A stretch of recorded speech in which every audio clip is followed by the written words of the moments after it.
Décidément, ce milieu d'année est placé sous le signe des Volkswagen. Après la Golf et l'Audi 50, nous allons célébrer les 40 ans de la Seat Ibiza. Si, je fais ce que je veux.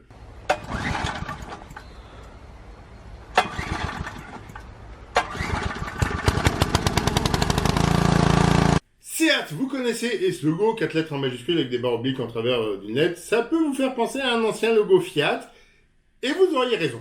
Après la Deuxième Guerre mondiale, les Italiens ont énormément participé à la reconstruction de l'Europe, que ce soit en s'embauchant sur les chantiers ou dans les fermes un peu partout, ou, en ce qui concerne Fiat, en nouant des partenariats avec plein de pays pour y produire des voitures sous licence. Ce sera le cas en France avec Simca, qui est une entreprise privée, mais la plupart du temps, ce sont les États qui s'en mêlent, que ce soit pour Lada en Russie, Polski en Pologne, ou Seat en Espagne franquiste.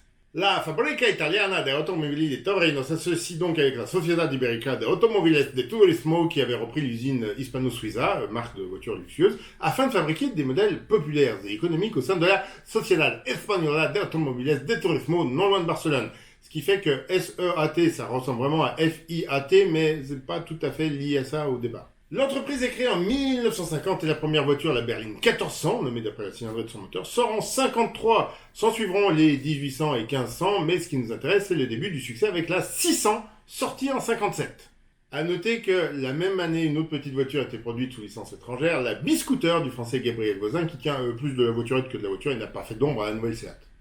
La Fiat 600 a mis l'Italie sur 4 roues, la Seat 600 mettra l'Espagne sur 4 roues, idem en Yougoslavie avec la Zastava équivalente, et depuis d'autres pays en Europe et en Amérique latine, ce n'est pas le sujet, restons concentrés, voulez-vous. Je vous passe l'histoire de la marque, disons simplement qu'ils ont su se démarquer de la tutelle italienne en proposant des versions spécifiques, développées, comme les 600, les 850 et les 127 en 4 portes, sans parler des dérivés utilitaires endémiques. Plus intéressant, ils vont proposer des modèles totalement nouveaux, enfin pas totalement puisque reprenant des bases mécaniques turinoises, mais avec des carrosseries totalement originales. Il y aura tout d'abord la 133, une carrosserie inspirée de la nouvelle 126, mais sur la mécanique de l'antique 850, présentée en 74 et qui sera même exportée par Fiat dans plusieurs pays d'Europe, dont la France, et produite sous licence en Argentine et en Égypte dans le cadre d'accords entre constructeurs locaux et Fiat.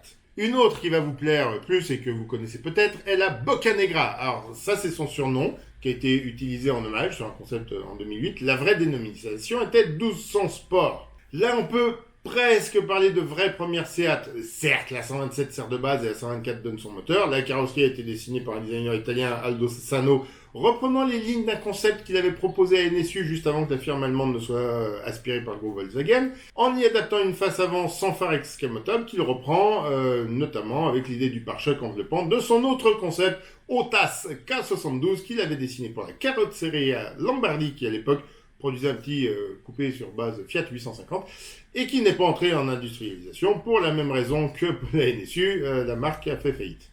Désolé, ça complique tout. Je ressens sur la Seat qui tire, vous l'aurez deviné, son surnom populaire de ce fameux pare-choc en plastique qui encadre toute la face avant. Et vous aurez aussi compris que c'est pas un modèle sportif, vu le moulin embarqué. Donc on lui greffera rapidement le moteur de la 1430 qui remplace la 124 et qui dispose d'un moteur de 1438 cm3. Vous commencez à comprendre comment ça marche. La 1430 Sport coupé.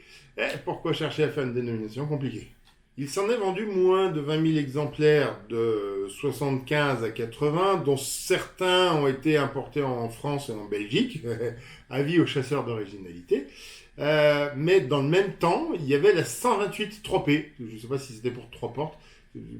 L'appellation sport ou coupé aurait pu sembler plus appropriée, mais il me semble que Seat n'a pas fabriqué la berline, uniquement le coupé. Et la 128 a été produite de 76 à 80, quand les 1200 et 1430 coupés ont été vendus de 75 à 80. Donc ces modèles se sont vampirisés entre eux sur un marché de niche. À la mort de Franco, l'Institut national de l'industrie a pour mission de vendre les entreprises déficitaires. Fiat est tout naturellement sur les rangs pour acheter Seat, sauf que en Italie, les syndicats craignent une délocalisation. Et côté espagnol, la société est tellement endettée que le géant turinois demande à l'État de faire le ménage dans les comptes, ce que l'État refuse peut-être tout simplement parce qu'il n'en avait pas les moyens, et Fiat se retire, tout simplement. Un accord est trouvé pour continuer de produire les 127 et Panda ainsi que la nouvelle Ritmo, à condition de les modifier visuellement pour éviter la confusion avec les modèles italiens à l'export. Sauf que la nouvelle Ronda espagnole sort avec le restylage qui était prévu pour quand la Ritmo arriverait à mi-carrière.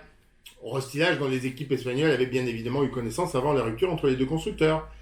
Surtout, entre-temps, l'État espagnol a signé un accord commercial pour vendre ses parts à Volkswagen et pour cela, éponge les dettes de l'entreprise. Pourtant, presque 2 fois plus importante que quand il avait refusé de le faire pour vendre à Fiat quelques années avant. Colère des Italiens, procès en contrefaçon, les Espagnols présentent au tribunal arbitral une voiture avec les pièces spécifiques peintes en jaune. Ce qui ne prouve pas qu'ils n'ont pas volé la propriété intellectuelle. C'est ridicule, mais ça marche. Seat a le droit de produire et exporter sa Ronda. Fiat ne peut plus proposer son restylage sur la Ritmo au risque d'avoir 5 ans de retard. Après, ils en ont fait un autre qui me paraît pas mal du tout, mais c'est vrai qu'ils ne modernisent pas autant la face avant. En 1983, Seat présente la Fura, qui est une 127 restylée avec pare-choc en plastique noir enveloppant. En 1984, celle qui nous intéresse, la Seat Ibiza, est introduite sur le marché. Elle est présentée aujourd'hui encore comme totalement nouvelle et entièrement développée par Seat, sauf que si on décortique un peu, on trouve un châssis de Ronda qui est celui de la Fiat Ritmo, une évolution de celui de la 127. Elle est dessinée par Giugiaro pour Volkswagen, puisque c'est directement une proposition rejetée pour la Golf 2 qui a été réutilisée. Ces moteurs essence bénéficient d'une injection Bosch adaptée par le bureau d'études de Porsche sur les vieux moteurs Fiat, ce qui vaudra à l'Ibiza le privilège d'inscrire un système Porsche sur sa culasse et sur son haillon. C'est plus un partenariat commercial que technique à ce niveau-là. La marque payera au concepteur l'équivalent de 5 € actuels pour chaque modèle vendu avec cette mention honorifique. Pour faire bonne mesure, quand il y aura une boîte 5 vitesses, le 5e pignon sera ajouté sur les crabos d'origine italienne par Porsche aussi. Ça reste léger comme participation au projet. Bref, voiture 100% maison... Il y aura une version à 3 volumes, comprenez, avec coffre D85 nommé Malaga. Il y aura une version sportive, non pas dénommée GTI mais SXI, qui tient plus du bricolage de tuner amateur que d'une version réellement sportive, mais l'essentiel est là, l'Ibiza a sauvé la marque, dans laquelle Volkswagen est devenu ultra majoritaire pour en faire son écusson jeune et accessible, en dessous de la populaire bourgeoise Volkswagen, elle-même sous Audi dans ce qu'on appellera bientôt le segment premium. Il y aura plusieurs versions rallye, dont une groupe B, ainsi que l'improbable bimoteur qui, comme son nom l'indique, avait 2 moteurs prévus pour le groupe S qui devait prendre la suite du groupe B, parce que les Espagnols ne savaient pas développer une 4 roues motrices à partir d'un seul propulseur.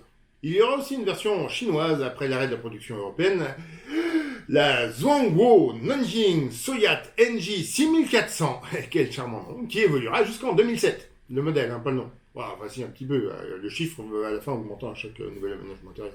En 1991, la Toledo est la première Seat à être totalement intégrée dans le système du groupe VAG en utilisant la plateforme de la Golf avec une carrosserie différente, en utilisant la plateforme de la Golf 2 qui allait quitter le marché 1 an plus tard.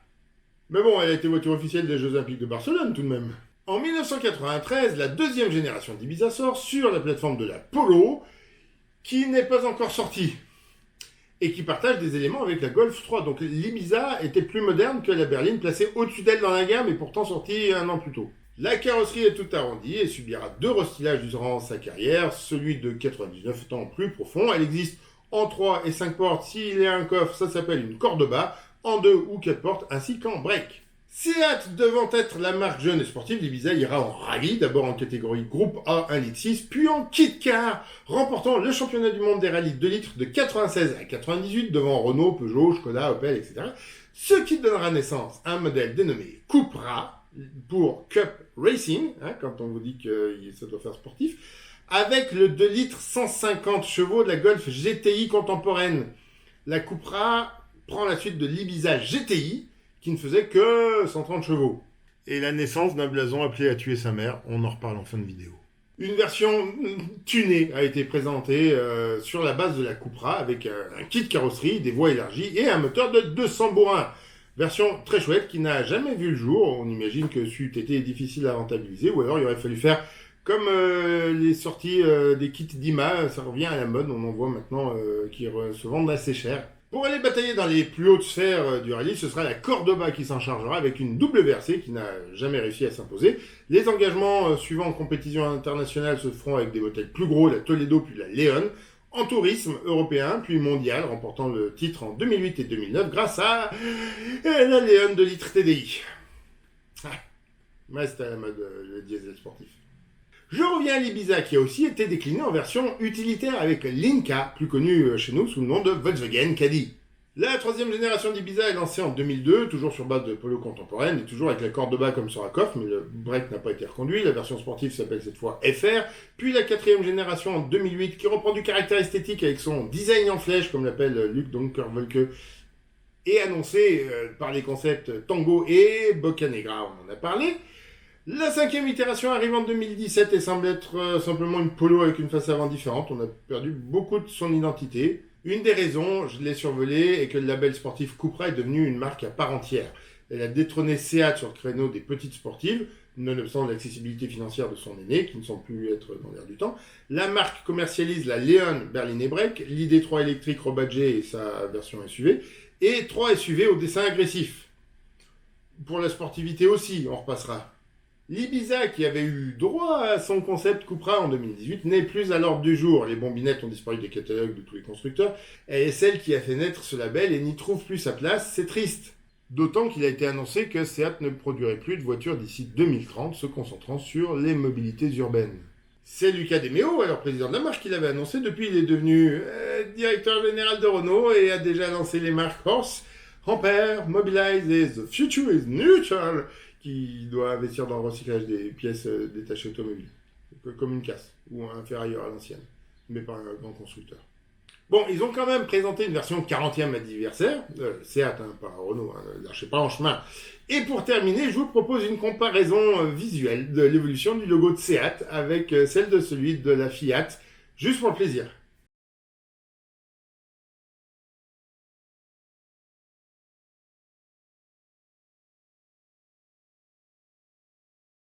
Pensez à vous abonner!